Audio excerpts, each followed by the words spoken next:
All right, so let's talk for a minute about Module 3, Lesson 1, what to expect here. This lesson is going to be all about polynomials, and this first part should be mostly review, but we do have to, we're going to do some what's called factoring in this module, and it's important that we're able to kind of classify what type of polynomial we're looking at, because that's going to give us some hints as we go through some of these factoring lessons in this module as to what type of factoring is going to work for us. So the first thing we're going to talk about here is some types of polynomials, okay? We have three types, and to recognize what type you're looking at, you need to know what a term is. So a term is a collection of numbers and variables that are connected with multiplication or division. So this first row of problems here, each of these has one term in it. 3 times x, those are multiplied together. That's one term. 7x squared y, all three of those pieces there are multiplied together. So again, that's just one term. The number 11 is just one term. If we have one term in our polynomial, then we're looking at a monomial, okay? Again, when we're looking for terms, we're looking for things like pluses and minuses and equal signs. That's how we're going to separate out our terms. So in the second row here, okay, you'll notice 6x plus 2. We have that plus sign in the middle, so 6x is one term. Those are connected with multiplication. 2 is a separate second term, and so there are two terms total. That's why we call this a binomial. 8x squared minus 3y squared. Again, there's two separate terms there connected by that multiplication. Another binomial. 5 minus 11xy, another example of a binomial. You got those two terms. Again, we recognize that there are two because they're separated out by addition or subtraction.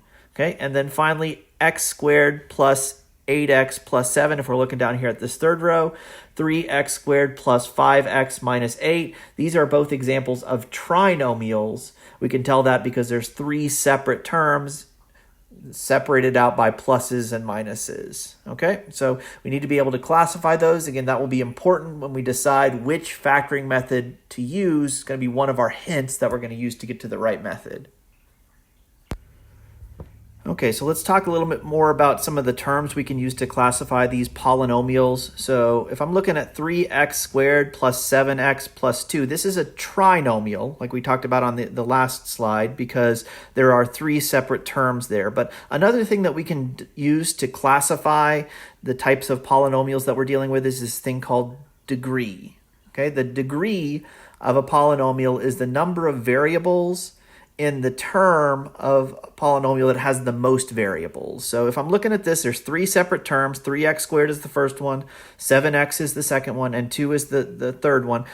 3x squared has the most variables of any of those terms. It's got 2 x's, right? And so we would say that this is a degree 2 polynomial because it's got 2 variables in the term with the most variables. Okay, similarly down here, this would be a binomial because we have two terms. 5xy cubed is one term, 9 is our second term, but this is actually a degree 4 polynomial because x, y cubed, 1x, 3y's, 4 total variables in the term with the most variables. So if we're trying to decide the degree, got to look for which term has the most variables, count those things up. The number of variables in that term is the degree of our polynomial. Again, another tool that's going to be useful when we start to talk about factoring methods to decide what method is appropriate for the problem. Okay, so next let's do a little review problem here. When we're multiplying polynomials and one of them is a monomial, remember that means one term. So 5x here just has one term in it. We're multiplying it times x plus 4. We should all know how to do this. This is a review problem. We've seen it in the past. To deal with this, we're going to take this 5x, we're going to distribute it across the parentheses, right? So 5x times x. We know now from our last lesson that when we multiply x times x, we're going to add the exponents to do that. So this is like 5x squared, and then 5x times 4 is going to be 20x. Okay, so hopefully that's a review for everybody. But what we're going to do that's new is we're going to take this process and we're going to reverse it. We're going to use a process called factoring, which is a big part of what we're going to do in this module, to take this polynomial and break it down into a couple of simpler polynomials that are multiplied together. That's what factoring is, and it's very useful for several things you'll see in college algebra and future math classes. Okay, so how do we do that? How do we factor 5x squared plus 20x? Well, the first thing we have to do is we have to find this thing called the greatest common factor, or GCF, of this polynomial. Okay, and some of these will not have them, but this one definitely does. What the greatest common factor is it's the largest term that can go evenly into every single term in your problem. So if you're looking at 5 and you're looking at 20, you just look at the numbers first. We know 5 goes into 5, and we also know 5 times 4 is equal to 20. So 5 goes into both of those coefficients in the front. So 5 is going to be part of my GCF. Okay, and then if I look at my variable parts, I want to look for what's in common in both terms. First term has x squared, 2x's. The second term has 1x. Well, I would say that there is at least 1x in each of those terms. Okay, so when you're looking at terms like this, when you're finding the GCF, you want to take the least amount of variables that show up in all the terms. So there's at least 1x in each of those. 1x can go into our GCF. Okay, so that's going to be our first step here for this process, is to figure out what is our greatest common factor for all of our terms in a problem. Okay, once we have that greatest common factor, what we're going to do with it is we're going to pull it out to the front. So the 5x is going to come out in the front, and then we're going to open up a parenthesis. What we're doing here is we're undoing the distributive property. So we should get something that has a parenthesis when we're done that looks like we could distribute it. We're basically undoing the problem we just did above. Okay, and then to figure out what goes inside the parenthesis, we're going to take each of our terms up here, so starting with the 5x squared, and we're going to divide it by that GCF to figure out what's left. So we had a 5 in the front here. Divided by 5 is going to leave us with a 1 there. And then we had an x squared, which is like we had 2 x's there. We took one of those x's out to the front. So had 2 x's, took 1 out. We're going to have 1 x left there in that first term. Okay.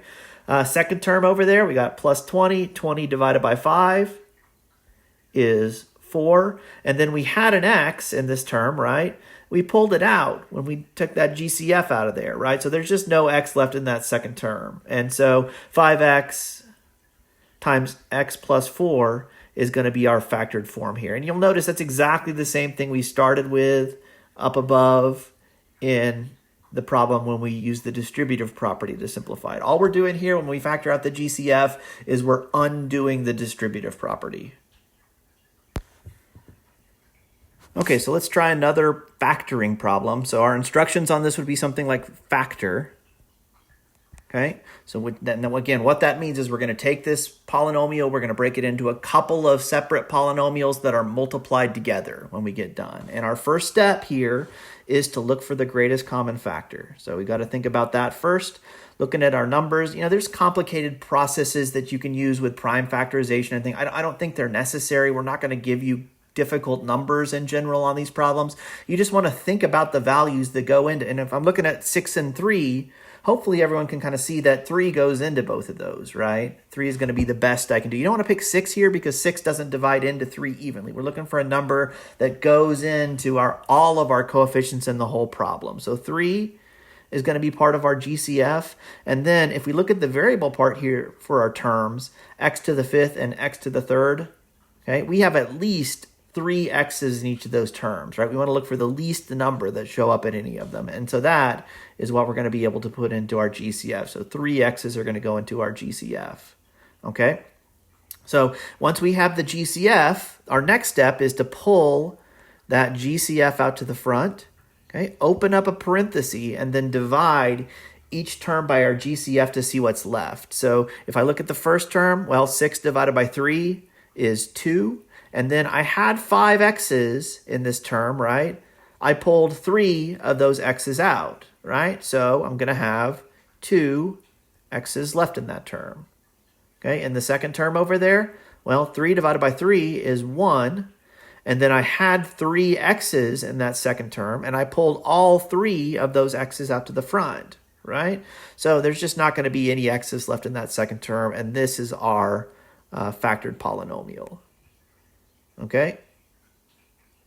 Now this is going to be a strategy here. Again, we call this taking the greatest common factor from the polynomial, but it's going to be the first step to every factoring problem that we do for the entire rest of the module. Really taking the GCF out of anything that you're trying to factor is going to be very important.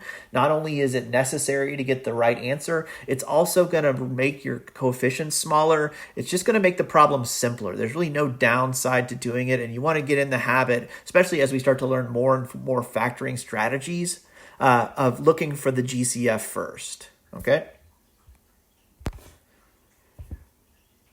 All right, let's do one more to make sure we've got this process down. It's very important to get this down because it'll be a big part of all of the lessons that we do in this module. So if we're looking at this polynomial, this is a trinomial. Again, I have three terms, 21x to the 7th, 9x squared, 24x. Okay, I'm going to look at all of my terms and I'm going to figure out what my greatest common factor is for each of those terms. So looking at each term, 21 and 9 and 24, we want to think about the biggest value that we can that can go into all of those evenly. Okay, and so the best we could do here is 3. 3 times 7 is 21. 3 times 3 is 9. 3 times 8 is 24. So 3 is going to be part of our GCF. And then if we look at our variables, we have some x's in every single term, and I would say we have at least one x in every single term. Again, we want to take the least number of x's that are in any of our terms. That's what we can put into our GCF. So 3x is going to be our GCF, okay? So then our next step is going to be to pull that GCF out to the front, okay? Open up a parenthesis, and then divide every term by our GCF to see what's left. So in that first term, 21 divided by 3 is 7. Have 7 x's there. We took 1 x out as part of our GCF, so we're going to have 6 x's left there. In that middle term, negative 9 divided by 3 is negative 3. Had a couple of x's, took 1 out, so we'll have 1 x left in there. And then finally, 24 divided by 3 is 8, and we had an x, pulled it out, so no x's left. And this has been factored by taking out the greatest common factor. Okay, so hopefully that's enough to get you off to a decent start on Module 3, Lesson 1. Please don't hesitate to email me. Use the Ask My Instructor button in my math lab if you have any questions at all.